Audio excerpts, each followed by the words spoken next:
Et cette nouvelle-là, ben, c'est du déjà-vu à Victoriaville parce que depuis janvier 2022, la collecte des ordures se fait aux 3 semaines. Et on a avec nous le maire Antoine Tardy. Bonjour, Monsieur le maire. Vous avez eu des résultats, l'enfouissement a diminué parce que vous, donc c'est aux 3 semaines.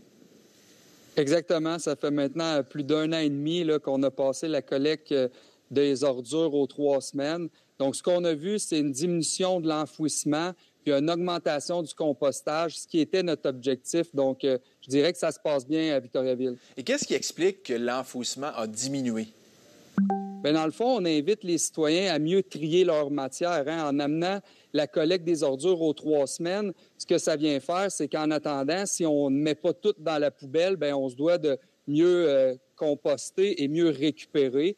Puis, suite à des campagnes de sensibilisation auprès de la population, les résultats sont au rendez-vous. Puis, ce que ça amène, bien, c'est des économies de coûts pour la municipalité parce qu'on passe moins souvent pour la collecte, mais c'est aussi une empreinte environnementale forte intéressante.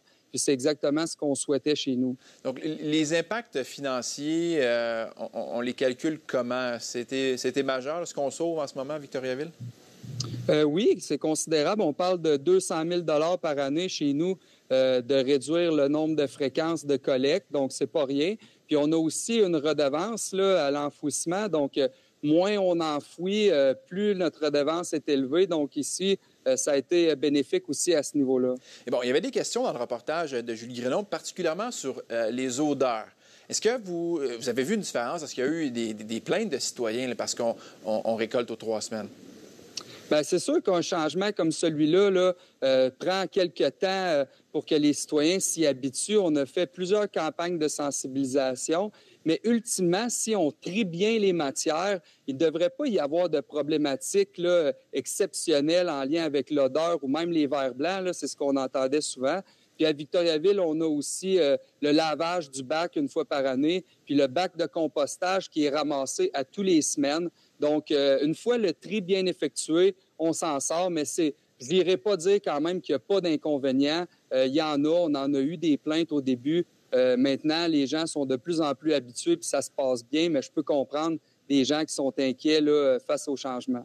Et vous dites, bon, ça se passe bien. Il y a le bac brun aussi à Victoriaville. Je regardais quelques données, ça se passe très bien. Donc, c'est en progression, les gens embarquent, là. Oui, vraiment. Puis il faut dire à Victoriaville, ça fait déjà 25 ans qu'on a le bac brun à la résidence. Donc, c'est pas un nouveau changement pour les Victoriavillois. Donc, c'est sûr que c'est des mesures qui prennent du temps, qui nécessitent une certaine adaptation, mais il faut bien entendu que la municipalité communique bien, puis dans ce cas-là, que les citoyens adhèrent à la mesure dans un objectif de développement durable. Puis chez nous, c'est ce qu'on a vu. Puis je suis très fier de la réceptivité des citoyens de Victoriaville.